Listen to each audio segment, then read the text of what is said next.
Halo guys, gue sampai sekarang sejujurnya nih ya, belum pernah main jalan-jalan gitu ya ke Eropa gitu. Bukan karena gue anti dingin atau nggak kuat dingin, bukan. Tapi karena emang belum ada kesempatannya aja gitu, alias duitnya belum ada. Nah buat lo yang mungkin yang udah pernah main ke benua biru itu ya, atau kita udah pada sepakat nih tahu kalau di sana itu pemandangannya pada cakep-cakep ya. Udaranya tuh sehat gitu ya, airnya bersih gitu, kotanya pada rapi-rapi. Kayaknya kalau lu tinggal di sana gitu ya, setahun 2 tahun gitu ya, balik-balik ke sini tuh muka lu auto glowing gitu ya, tanpa pakai skincare gitu. Nah, kalau kita ngomongin sepak bola dah, ini jelas-jelas gitu ya, Cristiano Ronaldo gitu ya, orang Portugal gitu ya. Pemain-pemain sepak bola sekarang siapa gitu ya, kagak mau main di Real Madrid gitu, di Spanyol gitu. Ya, tapi Eropa zaman sekarang ya, kalau kita ngomongin zaman dulu ya, khususnya di abad ke-14. Nah itu dia, Eropa yang dulu, bukan Eropa yang sekarang gitu. Di sana tuh jorok ya dulu ya, berantakan. Terus pada mandinya opsional gitu. Dan kota itu juga padat-padat deh. Dan yang bikin ngeri tuh di sana ada kedatangan tamu nih mereka. Tapi nggak kelihatan sama mata. Dan itu adalah wabah penyakit yang bernama The Black Death atau maut hitam. Jadi ini cukup ya buat ngilangin hampir setengah populasi Eropa. Dan sekarang lu mungkin bertanya-tanya nih, kenapa mesti balik-baliknya itu jauh banget nih ke abad 14 gitu ya. Karena jawabannya simple ya. Karena yang ada terjadi di Black Death itu punya pola-pola yang surprisingly familiar sama yang baru kita alamin di masa pandemi ini. Yaitu adalah COVID-19. Nah, ini bukannya buat ngebikin kita membandingkan ya tingkat keparahannya, bukan. Tapi lebih ke gimana manusia itu bereaksi ketika dunia mulai berubah gitu ya. Ya, contohnya kayak COVID kemarin gitu ya, kita lihat nih. Kota pada sepi gitu ya, orang-orang pada panik, pembatasan wilayah, karantina, muncul teori konspirasi, dan masyarakat banyak yang makin sadar tentang akan kepentingan kebersihan dan kesehatan publik.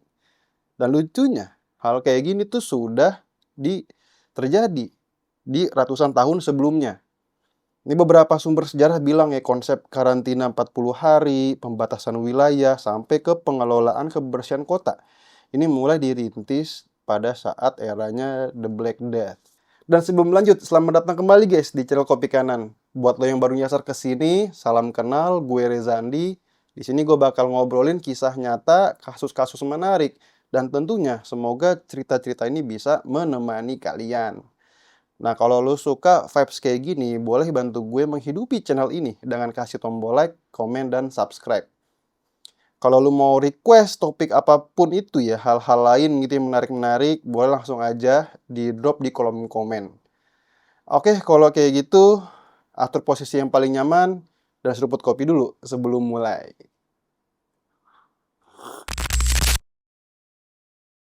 Sebelum kita masuk, kita coba cari tahu dulu nih, awal mulanya gitu.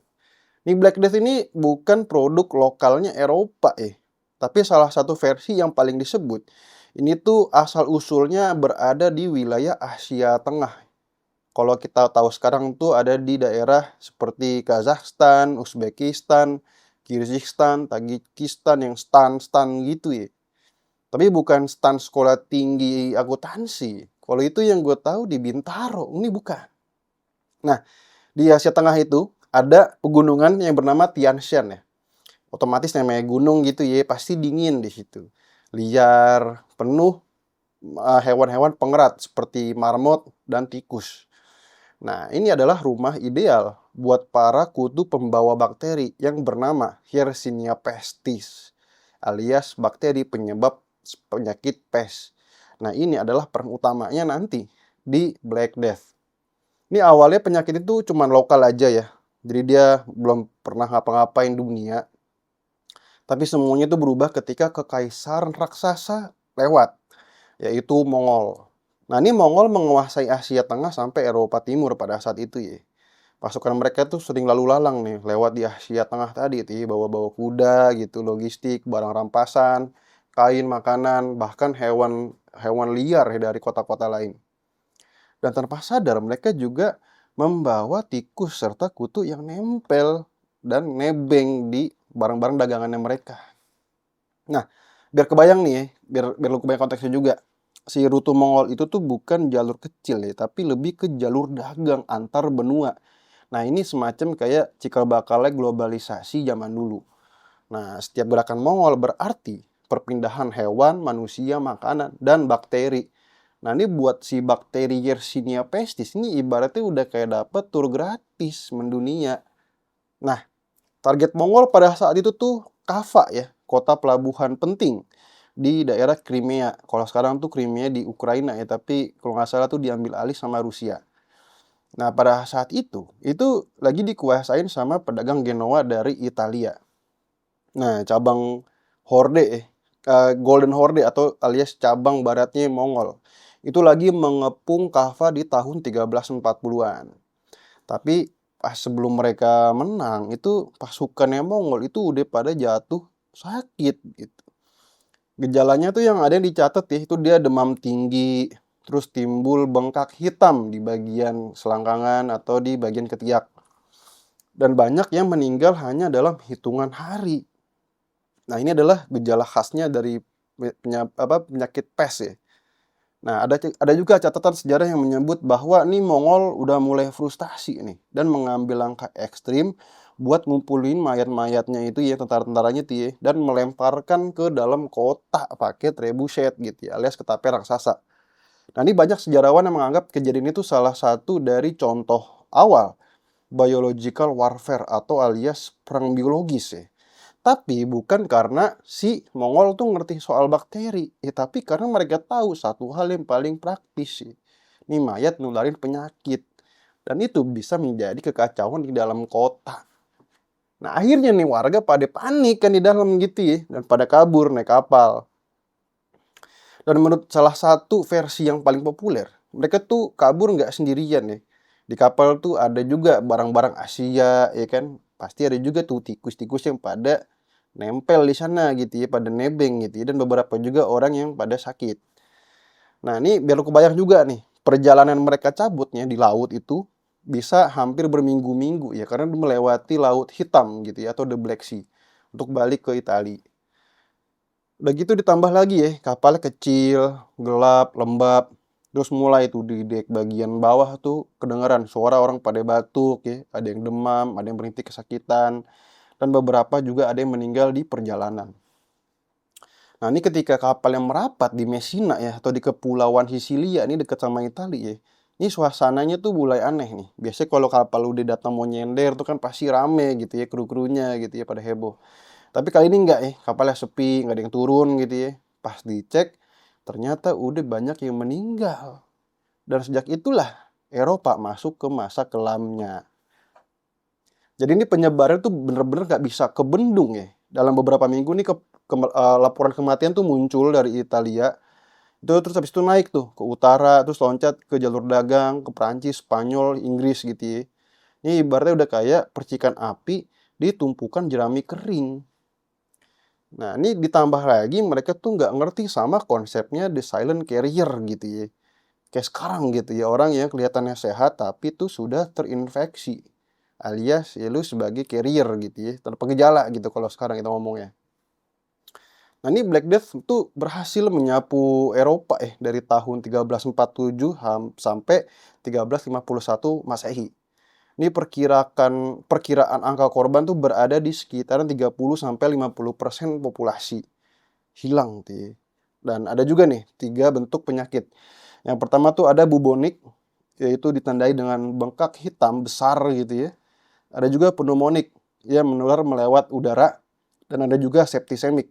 Ini infeksi darah yang otomatis progresnya pasti cepet lewat kalau udah kena. Nah, pertanyaannya, kenapa nyebarnya tuh cepet banget? Nah, karena kondisi di abad ke-14 di Eropa itu parah. Jalanan tuh sempit nih, sampah-sampah pada numpuk, air kotor pada ngalir di pinggir jalan, rumah pada lembab, ventilasi buruk gitu ya. Jadi lu kalau mau kebayang feel-nya nih mirip-mirip kayak lu kalau misalkan tahu nih game kayak Plague Tale Innocent, itu kan dia emang latar belakangnya di abad ke-14, khususnya itu pas lagi Black Death gitu ya. Atau kayak misalkan The Witcher gitu. Kan ada juga tuh serial di Netflix sih, walaupun fiksi, tapi ada beberapa juga tuh konsep-konsep ke apa namanya, ke kota-kota yang terinspirasi dari zaman nih abad 14. Nah, terus juga nih dokter di abad ke-14 tuh percaya ya kalau penyakit itu datang dari udara jahat atau miasma. Jadi itu dia belum ada konsep bakteri. Nih makanya si dokter-dokter itu pada pakai kostum dengan topengnya itu pakai paruh burung gitu ya. Di dalam paruh burung itu tuh diisi sama rempah-rempahnya dia tuh. Buat dengan tujuan bisa menetralisir udara jahat gitu. Mungkin kalau secara medis ya, yang kita tahu mungkin ya nggak efektif gitu ya. Cuman ini salah satu contoh dari perlawanan mereka pas lagi terjadi wabah. Nah, terus juga nih akhirnya reaksi juga manusia pasti bercampur aduk gitu ya. Ada yang kabur gitu, ada yang ngurung diri, ada muncul kaum flagelan gitu ya. Kayak dia kaum yang menyiksa dirinya gitu dengan berharapan bahwa Tuhan bisa mengampuni dia dengan ya setelah melalui ya ini apa namanya si, penyiksaan ini gitu. Tapi dibuat sama dia penyiksa diri gitu. Ada juga yang nyalahin kelompok tertentu ya, otomatis kayak kelompok minoritas lah, ini pasti bisa jadi korban fitnah gitu ya.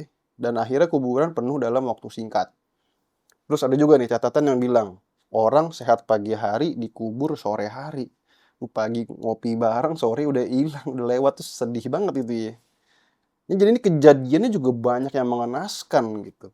Ada keluarga yang meninggalkan anggotanya gitu ya, meninggalkan definisi bukan meninggal, tapi emang ditinggalin gitu ya. Ayah meninggalkan anak dan istri, anak meninggalkan orang tuanya yang lagi pada sakit gak diurus ya kan. Ada yang kabur ke desa gitu atau ke tempat-tempat yang sepi gitu ya. Padahal dia malah memperburuk ya, karena kalau dia udah kena kan dia juga bisa menerpa gitu ya si bakteri-bakteri ke orang yang di situ gitu, yang awalnya mungkin aman gitu ya. Nah, akhirnya nih sekitar tahun 1351 ini gelombang terburuk tuh udah mulai mereda gitu. Bukan karena ditemuin obat, bukan, tapi karena emang siklus penyakitnya itu udah mulai melambat. Nah, setelah tenang nih Eropa sadar bahwa ya sudah mereka berubah secara total gitu. Eropa yang sekarang tuh udah beda gitu. Nah, ini efeknya tuh populasi anjlok ya. Banyak desa yang hilang, terus tenaga kerja juga mulai langka ya.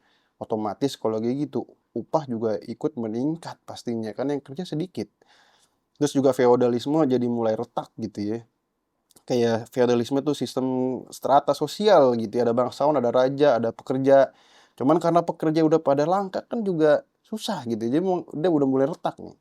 Dan juga si kota udah mulai bikin aturan kebersihan. Terus juga orang mulai mencari ilmu dan banyak menurut sejarawan gitu ya, itu perubahan ini tuh ikut membuka jalan ke lahirnya Renaissance atau masa kebangkitan seni, ilmu, dan cara pikir modern orang Eropa. Dan itu dia guys, sejarah masa kelamnya ini benua biru yang kadang tuh suka dilupain.